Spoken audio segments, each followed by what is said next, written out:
Good evening and welcome back to Mystic Matters. We are the Greater Mystic Chamber of Commerce. Good evening, Tricia Walsh. Good evening, Susette. Well, our second show here at this new studio. I just can't get over it. It smells so new. I know, we're breaking it in. Slowly but surely, we are breaking in the new studio. So we've got a little bit going on and we're gearing up for summer, the chamber. As always, the summer comes and that is the busiest time for us. Yes. So we're always looking for volunteers that would be willing to help out with the Mystic Outdoor Art Festival, which is August 9th and 10th this year, 57th annual art festival. Has it been 57 years? Yes, since before you were born. Not that much before I was born. Let's put it this way. I was out of diapers. But 57 years. Isn't that fantastic, Tricia? And it lines our streets of Mystic. Very proud of that event. Exactly. Very, very proud of that And we're always looking for new people to come in and help out with a variety of jobs. And you can contact us at the chamber at 860-572-9578. And we're happy to take volunteers. Yeah. And I got to tell you, we have a great volunteer party. Oh, we do. We do. So it is worth it. It's worth a free T-shirt. It's worth a volunteer party. I mean, so just if you want to be hanging out with the chamber and with all your friends in downtown Mystic, you got to volunteer. And you'll see us all there as well, hanging out too and working. Yeah. But anyway, so we've got a great guest on this evening. We do. We have very interesting. We have Greg Powell. Welcome, Greg. Thank you very much for having me. Reforest the Tropics, and tell us a little bit. I think we should start out with, what is Reforest the Tropics? Yes, so Reforest the Tropics is a local 501c3 nonprofit organization. We're based in Mystic on Cottrell Street, and we work to convert cattle pasture to new farm forests in Costa Rica for the purpose of long-term carbon sequestration. Now, you understood that, right? Tricia? Yeah, okay. I know you did. I did. I was going to say, can you explain to us, in your position, how you do that? Sure, absolutely. And in Costa Rica. Yes, that's one of the perks of the job. So what we're trying to do, this is a climate change initiative. So we look for businesses and individuals to offset the emissions that they have, predominantly carbon emissions, by planting trees in the tropics. The reason why we plant in the tropics is because trees grow at least 10 times faster in that region as opposed to temperate zone forests. So when we plant in the tropics, within a few years we have a full forest cover that is actively sequestering carbon for the purpose of offsetting people's emissions. So how does a small, in terms of businesses and the offset, for instance, Simply Majestic, Susette has the jewelry store here, about how much carbon is she using that she would need to equal it? I'm glad you asked that. That's actually a great, I knew Tricia understood this.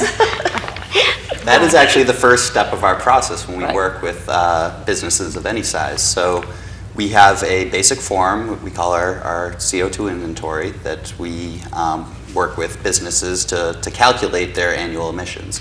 Once we do that, we can figure out exactly how many acres that we need to plant in order to offset those emissions. For a small business, it's a retail business, you would expect somewhere in the range of maybe 200 metric tons of carbon dioxide per year. Sounds like an awful lot. It does. I mean, break that down for us, though. I mean, that sounds like what would she be using that's making? It depends. I'm not familiar with that particular shop, but certainly electricity, any heating that you have. Okay, that's what. Any travel, if you have distribution or just employee travel, we would consider that as well as part of the calculations. Okay. So where does the money? So where do you get the money from? Sure. So we do target businesses again of any size. We are entirely privately funded, and what we do is we try to educate businesses that not only is this something that's good for the planet, really, the environment, but also good for their businesses. So I can give you an example of that.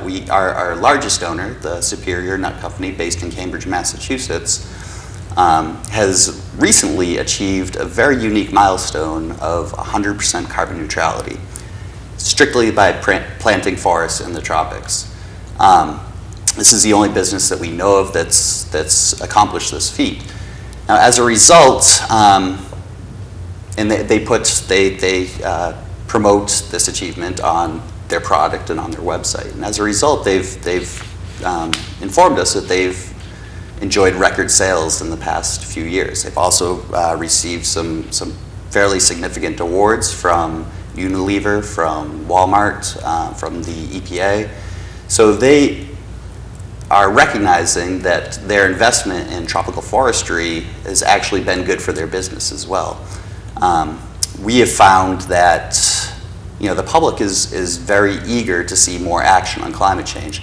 There was a study done by Stanford University recently that demonstrated that within Connecticut alone, 83% of the population believes in man-made climate change, and of that, 80% wants the government to step in and do something about this.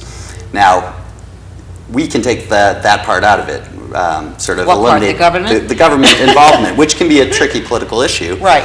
And have this be entirely privately funded by businesses that are looking to take advantage of the powerful marketing message of 100% carbon neutrality, 50% carbon neutrality, whatever the case may be. We found that the public responds to that, and as a result, ideally the investment in forests pays for itself through increased revenues. Absolutely. So it's somewhat of a marketing campaign. So you're doing good, people see you doing good, and they want to support you for doing that. Absolutely. The trends are pretty clear that the public is increasingly aware of this issue. They're demanding more action. We feel that in the future we'll probably see more regulation from government. Well, as you grow, regulations have to be, unfortunately, and it's with any type of business or nonprofit. Well, I think I'm talking about society at large, where businesses are going to be required to address their emissions. So, again, we're encouraging businesses to stay ahead of the curve, to take advantage of the positive PR that can result from this, and to do something very beneficial for the planet. So how many acres have you actually preserved here? To date, we have planted, we measure in hectares, it's 361 hectares, which is... Did you get that, Tricia? Because we at the math part. Okay, yep, no, so I can that's... when Tricia asked that question, she did the same thing I did. It's like, what does that mean? What is a hectare? Right. So a hectare is 100 meters by 100 meters. So if you think of a football field, it's 100 yards, which is pretty equivalent. So the length of a football field squared would be 1 hectare. Okay. And you've done how many of those? 361. Wow. So Reforesting Tropics has started out and has survived for many years as an applied research organization. We were established by our director, who's still working daily, in order to conduct forestry research for the purpose of carbon sequestration. He was actually invited by the EPA under the Clinton administration to submit a proposal for just that.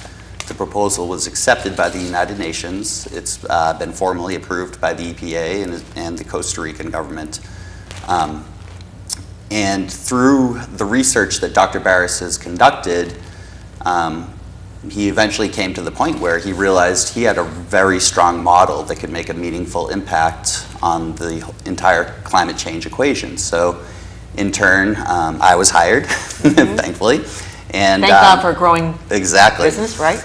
And the idea is we now want to get our message out to businesses saying that this works. This works for you, this works for the planet, and it's really necessary. I mean, there's a lot of sustainability initiatives out there that are focused on reducing our rate of emissions. So whether it be changing the light bulbs or reducing packaging, driving less, things like that, and those are all extremely important. But when we look at climate change, we still see that there's an excess of CO2 in the atmosphere that actually has to be pulled out, extracted from the atmosphere. So reducing our rate of emissions alone is not going to be sufficient in the long run if we're serious about climate change mitigation.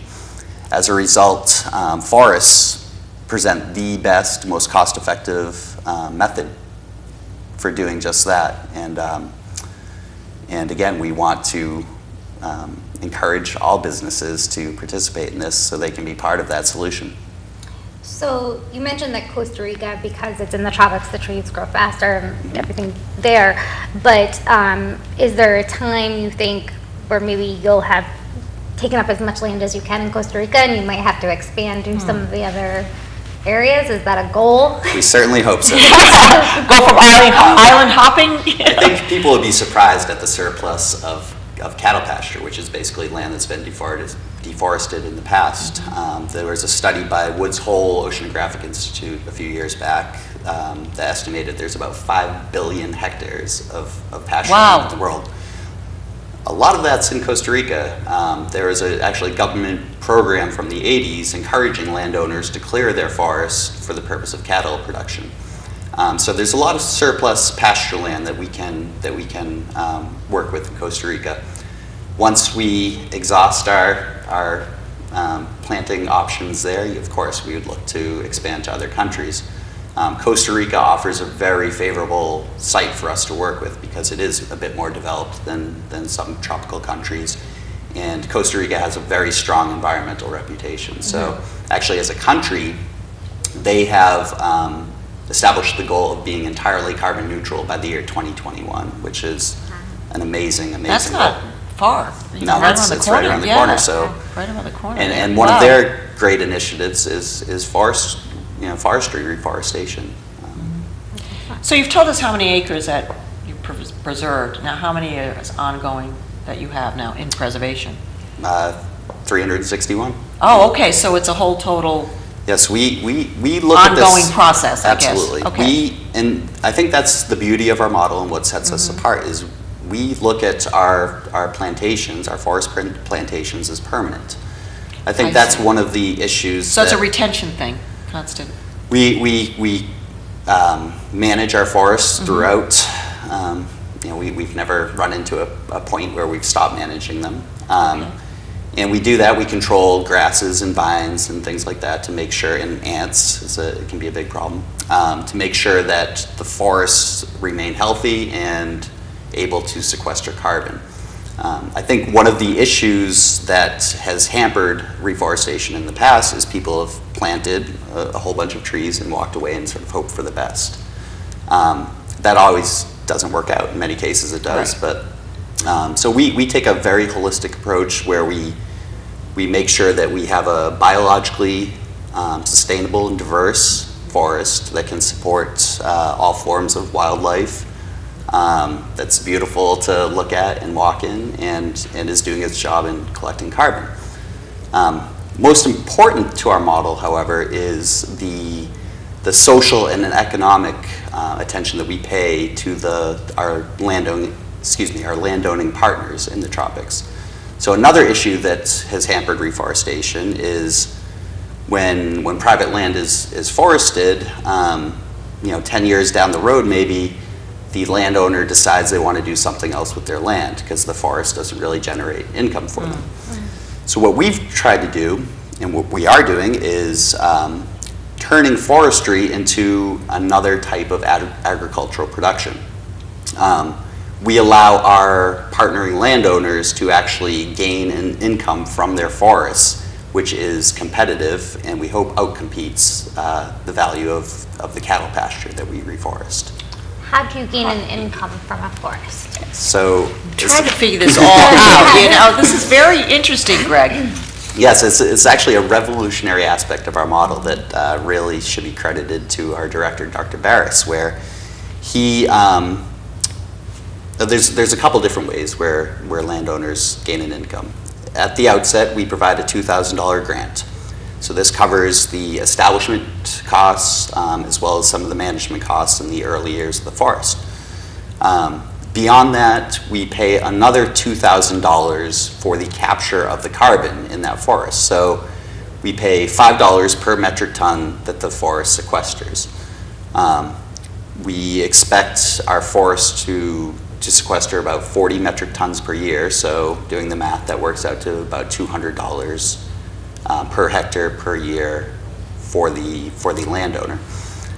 When we compare this to cattle farming, a well-run cattle ranch gains anywhere between $400 and $500 per hectare per year. So we're a little bit lower than that, but the real gains come a bit later. In order for the forest to remain productive and to continue sequestering carbon over the long term, we need to do periodic thinnings. So removing some of the trees as they get closer and really start to compete and become stressed, we thin lightly to give them more room to grow thicker and produce or sequester more carbon. So these thinnings are necessary for the production of the forest, but also we have logs. And we give those logs to the landowner for sale on the market. And when we add the carbon payments, the establishment grant, and the sale of logs on the market, we estimate that a landowner can make anywhere between $700 to $1,000 per hectare per year. So we're almost doubling what they can gain through cattle ranching. Is it sort of changing the mindset, though, of the farmers, too? I mean, when they've done cattle ranching for so many years. Yes. I mean, that's got to be difficult, too, because in the island thinking, in their thinking. Absolutely. In some ways, it can be. So we've also addressed that issue, where we work very closely with our partners down there. Our local forester in Costa Rica does not go more than a week without visiting a new farm. He trains the staff on how to manage the forests. We train the owner of the farm to make sure he or she understands everything that they need to do to maintain a healthy forest. So that engagement and very close engagement with our partners is another unique and important part of our model. We don't want anybody to feel like they're on an island. And when they need support, they certainly have it from Reforest the Tropics. So are the majority, I would assume then, your employees are in Costa Rica? We run a pretty lean operation right now. There's 3 of us in the office in Mystic. We have a full-time forester in Costa Rica. We have an accountant in Costa Rica, and then we contract additional help as needed. So for instance, when we're doing our seed collecting to stock the nurseries, we'll hire people for the short term. Is there a particular time, season when planting is better? In Costa Rica, where we plant, most of the year is suitable for planting. The reason so there is a real rainy season too. Exactly. Okay. That's a great point that you brought up, because not only is there a real rainy season, most importantly, there's a very short dry season where we plant. We focus on what we call the humid tropics, and that is defined by having a dry season of about 3 months or less, 2.5 months in the case of where we plant. Why that is important is when you plant in the humid tropics, it never really gets dry enough where you have to worry about forest fires. This is another issue that's plagued reforestation efforts in the past, is you work for years growing these trees and they can be wiped out in an instant. With our model, that's not a risk that we face because of the land that we target for planting. Okay. And you had mentioned earlier that one of the bigger organizations you work with is out of Massachusetts. So you're based in Mystic. How far do you go? Do you go across the entire country, or? Ideally, yes. We, again, as a small organization, we do tend to focus more in the region, with who we target for participation in our program. But we have, through various channels, come into contact with others, and anybody can plant with us, really. And what is your annual budget? What are we talking here? Again, as a lean operation, we have an annual budget of $250,000 right now. I'd mentioned that I was recently hired to promote this program and to educate the business world on how effective it can be for them. So we do expect that budget to grow in the near future as we get more projects. And what is your background in? Are you in a science background or? Because this is all foreign Sales to and us, science. so we were just wondering, how do you get into? Luck for me, luck really. My background is more on what I'd call international development. So out of college, I joined the Peace Corps. I spent 2 years in Honduras where I participated in a couple different reforestation projects. I gained a love for both Latin America and for community development work. So I continued, I've worked for 2 years in Belize. I worked a year in Peru. Once I got homesick, I came home and worked for AmeriCorps on an environmental program. And most recently, I was managing about $30 million in grants for Partners in Health, which is an international health nonprofit. I saw this opportunity with Reforest the Tropics, and I jumped on it. It allows me to go to Costa Rica. Exactly. It's an important A couple issue. times a year? Yes, exactly. Yep. Now, when you go, is it a certain time of year that you have to go? No, it's need based. Okay. So as issues come up, and we again because of the importance that we place on the relationship with our partners in Costa Rica, it's also important that we go and talk with them and show them support, and that we're engaged in order to motivate them to stay engaged themselves. So if Majestic, Simply Majestic, was to invest in offsetting their carbon, could Susette go down and visit her forest? Absolutely. We Well, I mean, And you could take me.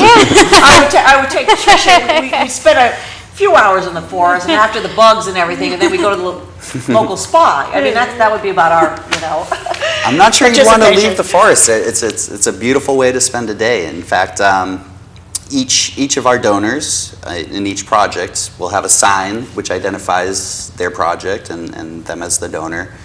So there's a lot of publicity for their donors in the forest itself. We've had a number of our donors come down and tour the forests and really be able to benefit by learning directly from Dr. Barris as he explains what is going on in each project that they've supported. I think you should buy a forest. Why invest in one? that. I mean, we could just buy a whole hectare. It's funny because we in the jewelry industry we talk millimeters and metrics, and so there's always this, another way of measuring. But it was a good question when he even said hectare. I said that's the first time I've heard of that. Not the first time I've heard of it. It was how you measure it. So if a business wanted to get involved, how would they get in contact with you? Like you said, this is a good venue, Mystic Matters, and of course through the Greater Mystic Chamber of Commerce. But how would they get a hold of you? Well, first they can visit our website, which is reforestthetropics.org. My email is gpowell@reforestthetropics.org, all in one word. Okay. And you're located right in the heart of Mystic. Mystic River Park. We are easy to find, so we'd be happy to speak with any interested business. Okay.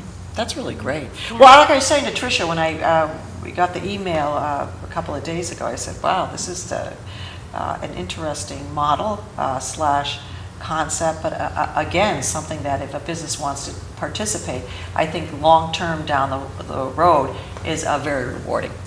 I would agree Okay? with that. I mean, yes. I think that's kind of saying it in a nutshell. How'd you like that? One of the biggest participating companies. So, Greg, do you have a telephone number or anything too? Because yes, I can be reached at 860-572-8199.